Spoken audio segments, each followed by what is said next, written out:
Small Railway Engines Part 1. Ballast. The Fat Controller's railway has a new look.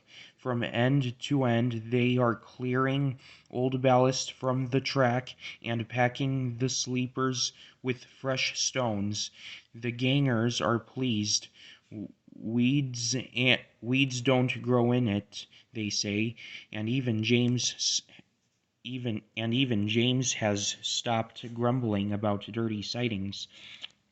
Donald and Douglas disappeared regularly behind the big station, along a line on which none of the others had ever gone. They returned with loaded ballast trains, and were most mysterious about it.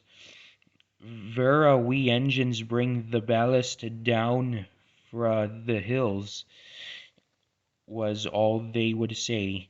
Soon the engines could talk of nothing else. James and Henry thought the Vera Wee engines must be some kind of magic. "I don't believe it," said Gordon. "Donald and Douglas have pulled our wheels before." But Duck wanted to see for himself, so he asked permission to take some trucks. When he arrived, he was told to push them under the chute.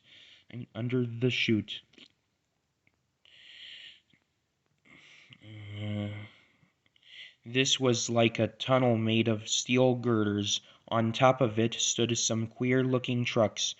"What did you think of our chute?" said a voice. "Good, isn't it?" Duck blinked. Standing beside him was a small green engine. "Where did you spring from?" asked Duck.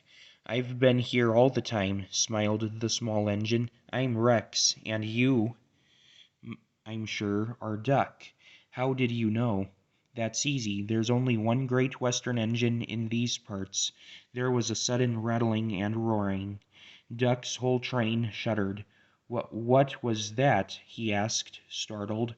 "That was our chute. The bottoms of those wagons slide out, and the stones fall through the chute into your trucks. We may be small, but we're quite efficient." Duck puffed away, much impressed. Next time there were 3 small engines. Rex introduced Duck to Bert and Mike. "As you can see," he went on, "the small controller's given us different coats." "Silly nonsense," grumbled Mike. "I like being blue," protested Bert. "It's all right for you," fumed Mike, "but not for me. Passengers'll say I look like a pillar box." "Shocking," said Rex, and winked at Duck.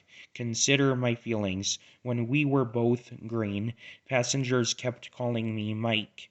You, spluttered Mike. "Stow it, you two," said Bert. "Duck," he went on, "have you seen our coaches?" "Where are they?" asked Duck. "Over there," said Bert. "But they're not like ours," he finished lamely. Rex smiled. "I agree. They are like trucks, but they behave surprisingly well." "Says you," put in Mike rudely. "They're all right," said Bert, "if you treat 'em right. Besides, passengers like 'em. They won't use cupboards on a fine day. It's this scenery, you know, trees, mountains, and such. Can't understand it myself, but then, passengers are queer." You're right there," said Mike. "Give me goods trains every time." "Do you like trucks?" Duck was surprised. "Not all of them," smiled Mike, "but our big ballast hoppers are different. They run on bogies as sweetly as any coach. We take them to the old mines, fill them up, and run them down here to the chute. The men pull some levers, and the whole lot's unloaded before you can say small controller. No trouble at all." "How about hot axle boxes?" put in Rex. "We soon cured that nonsense." "You mean the small controller did." "Same thing," grinned Mike. Duck chuckled Duck chuckled delightedly. Rex and Mike loved teasing each other. "I can't understand," said Duck, "why I've never heard about you before." The small engines all answered at once.